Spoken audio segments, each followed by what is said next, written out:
I'm joined by Andrew Marr, the New Statesman political editor. 148 votes against Boris Johnson, 211 for.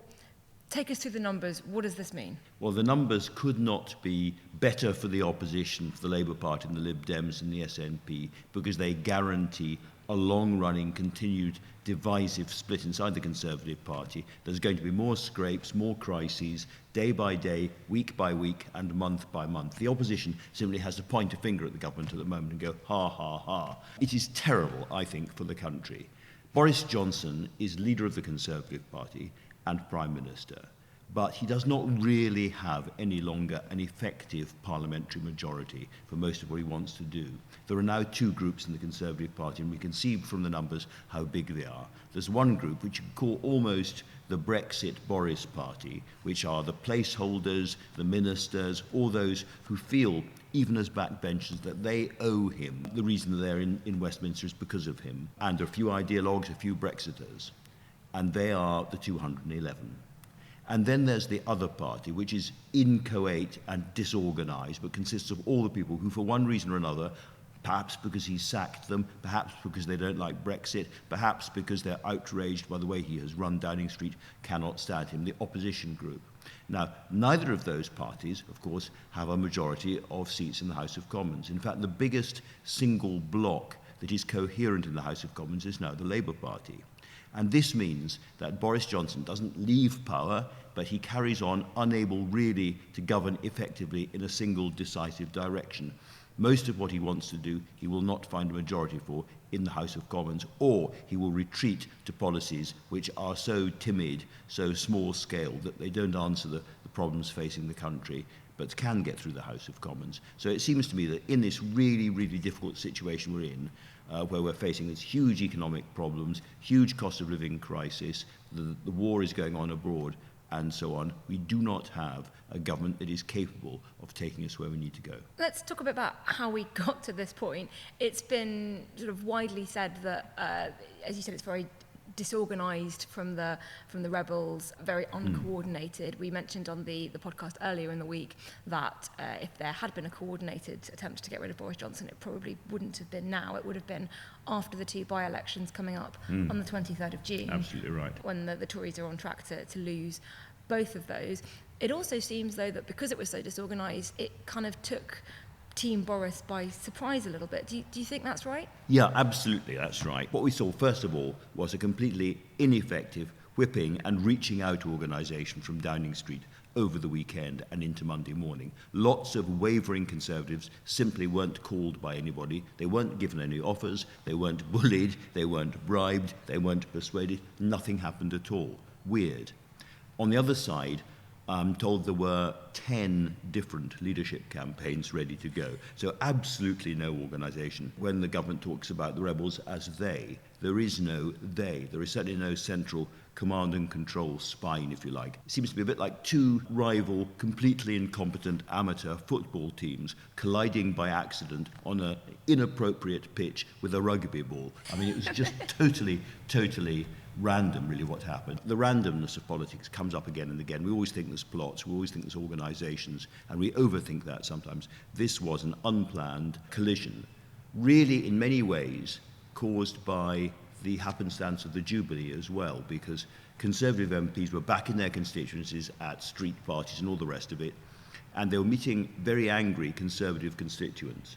Again and again and again for quite a long period of time. They came back. The Jubilee was all about, the virtues of reticence and duty and self-abnegation and the diversity and tolerance and fundamental cheerfulness of an undivided country, not the messages that helped Boris Johnson at this particular time. And of course he was booed at St. Paul's and then again at the evening concert. So I think the Jubilee was part of this story. The chaos of the rebellion against him is part of the story. And the rather flaccid, ineffectual response from Downing Street is part of the story. None of this is exactly organised or coherent. Let's talk about the numbers a little bit. 148 Tory MPs voting against the Prime Minister.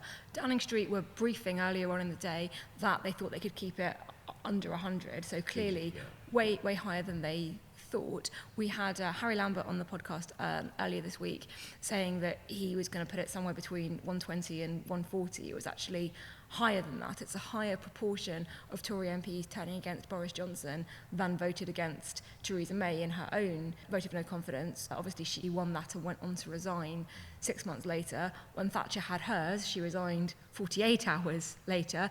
And yet Boris Johnson has said this is a renewed mandate for his leadership, and he's going to fight on. Another way to put this, Rachel, would be that no Conservative leader in modern times has gone through a leadership challenge by Tory MPs and survived for long. If the MPs don't get them, the underlying theme of your question, which is that he's not going to make it for very long, is right. Just on the numbers, I was hanging around at Portcullis House, this glass atrium next to the Commons where MPs mingle, on Monday morning, and indeed I was told by a very fervent pro-Johnson loyalist that they thought they could keep the numbers below 100, and I was told by one of the many organisers of rebel groups that he believed it would be between 115 and 145 if they did really well. Well, they did better than that. So actually the rebellion was stronger, more dangerous for Johnson than anyone expected, and yet he's saying draw a line under it. He can't draw a line under it because, first of all, there's the Privileges Committee coming, trying to distinguish whether he lied to Parliament or not, and if he did, it's very, very hard to stay on if they find against him. Then there's the two by-elections, Wakefield and Tiverton, that you mentioned. You should never be sure about by-elections. The Conservatives might hold them, but my instinct is that they won't. And above all, there's Tory MPs looking at the polling, looking at the reaction from their own constituencies. All the polling companies that I've talked to are clear that Boris Johnson is no longer trusted by the British people and that the voters as a whole want him gone. OK, put that to one side. Say, well, that's Labour Party people, that's Lib Dems, that's Scottish Nationalists. Put that to one side. Look just at Tory voters. A majority of Tory voters at the moment are moving against Johnson in a big way. Conservative Home, which has a big panel of paid-up Conservative members, not voters, but members, 56% of those thought that Tory MPs should get rid of Boris Johnson this week. So wherever you look, the numbers are menacing for Johnson. And at some point, Conservative MPs are going to look in the mirror and say, if we stick with this guy, I am going to lose my seat. I'm going to lose my career. And when that moment comes, Conservative MPs will find a way, whatever the rules say, they will find a way to ditch him. The rules as they currently are say that he's be challenged again for another year. He's safe. We know that the rules can be changed, and actually it was the threat of changing the rules that prompted Theresa May to resign. Mm-hmm. There are obviously things that Downing Street can do to try and shore up support. Lots of talk of a reshuffle at the moment about rewarding MPs who were loyal and who backed Johnson and maybe getting rid of some of the ones who were wavering, particularly talk of getting some of the 2019 intake in.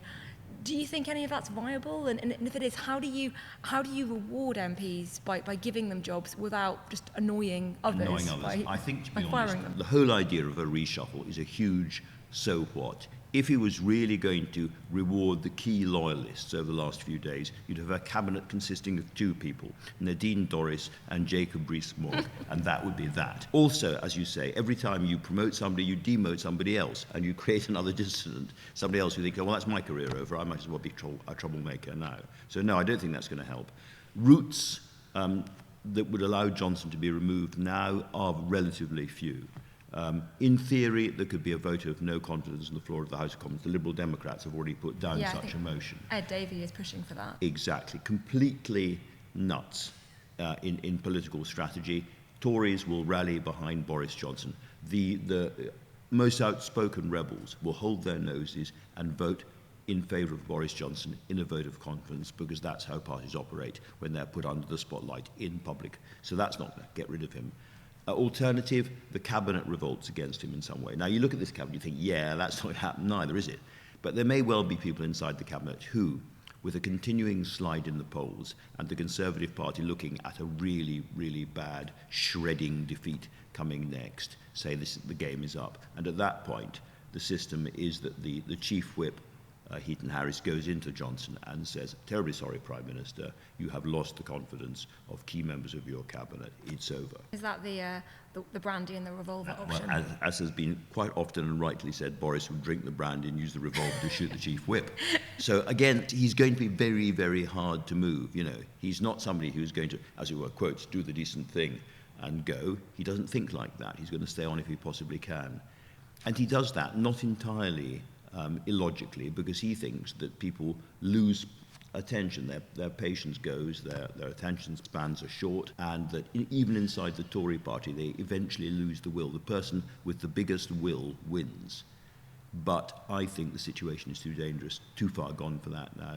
I think the country has turned against him in an irreversible way, and for the time being that means turning against the Conservative Party. Historically, the Tories have always been really, really good at suddenly changing leader when it seemed unlikely and impossible. You know, Neil Kinnock thought that he was going to win big against Margaret Thatcher towards the end, and then suddenly they'd switched to John Major and everything changed. Then with Theresa May, you know, again the opposition was thinking this is our moment. You know, Jeremy Corbyn's Labour Party was going to sweep to power, and they got rid of her very, very brutally and quickly and put in Boris Johnson. When the Conservatives need to change leader, they are very, very agile, brutal and fast-moving. And yet they're not at this point, and there is a sense that Boris Johnson has already, throughout his career, survived many scandals and many moments where another politician in the same position would have resigned or would have felt the pressure to resign. He seems immune to that pressure. We're pretty certain that whatever the Privileges Committee comes up with and decides, the chance of him resigning if he is not forced to do so are highly unlikely. He's rewritten the ministerial code already yeah. to give himself a let out. Hence David Cameron's famous description of him as the greased piglet. I think we should talk a little bit about his qualities, because the way we've been talking suggests there is totally mad and illogical that he is still there. And as I say, looking at the numbers, I tend to take that view a bit myself. But he is still the most effective and charismatic campaigner in the country, certainly for the Conservatives. And he is somebody who can still go into a room, or could until very recently, and cheer up and win round lots of people who don't like him and who are against him. And there is nobody else remotely like that in the Conservative Party. So I think one of the things going on in the minds of those Tory MPs who voted for him this week is that if not him, who there is no single figure around which the Conservative Party could rally. Back in the final days of Margaret Thatcher, we all thought it was Michael Heseltine. That proved to be wrong, but he was always prowling around like a kind of mangy tiger in the rhododendron bushes. And there's been no, as it were, Michael Heseltine de nos jours. Jeremy Hunt is probably the nearest, but Jeremy Hunt voted Remain. He's made his peace with Brexit and all of that, but the Brexiters, I think, in the Conservative Party still won't have him, nor will the populists. You look at the other people like Tom Tugendhat, Penny Mordaunt. There are lots of people on the, as it were, more moderate wing of the Conservative Party, which the hardcore Johnsonites simply won't have. You look at the cabinet, you think that the moderates would accept Liz Truss. There is an anti-Liz Truss campaign moving around already at the moment, so I think not. Maybe Ben Wallace, but it's very, very hard to see where the Conservatives are going to find somebody who is going to unite this very, very fragile and fraying coalition, which was brought together initially by Boris Johnson because of Brexit. Let's go back to where we started, which is what it means for Labour. You said at the beginning that this is actually the best possible result for Labour because Boris Johnson has been severely damaged, but limps on, as it were, and they don't have to face a new leader. We do still have the Durham police investigation into Keir's beer, as it were, so it is still possible that Keir Starmer and Angela Rayner will be hit with fixed penalty notices, which would be an interesting development. But you just said that Boris Johnson has this ability to capture imaginations and to campaign, and that he believes that people have short memories.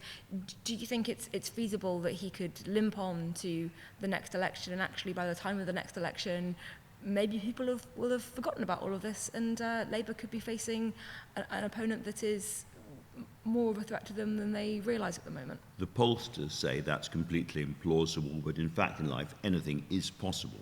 It's all about probabilities and likelihoods. I think there's a big danger for Labour, and indeed for the country in all of this, which is that Labour doesn't feel any pressure to build a really radical, coherent and popular alternative agenda.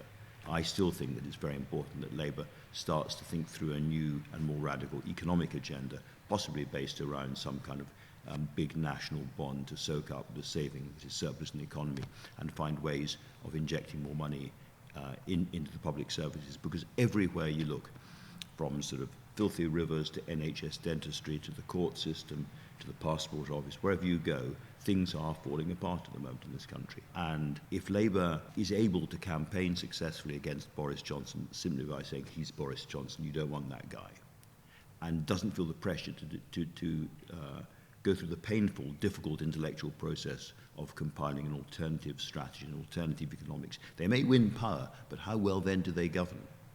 Answer, not very. And finally, let's just talk about the next couple of months and what it means for governing, what it means for fixing all of those issues, the NHS backlogs, the troubles with the ambulance service, the issues with the courts, the issues with still catching up on education after the pandemic, levelling up.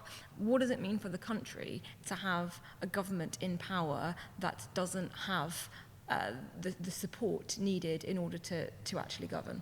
So, given where we are now, if you look around the country, if you look at the huge cost of living problems, the huge economic issues, the inflation, the possibility of a summer of discontent, and all the problems that you have listed, Rachel, we desperately need a clear, decisive leadership government taking us in one single direction. And what do we have instead?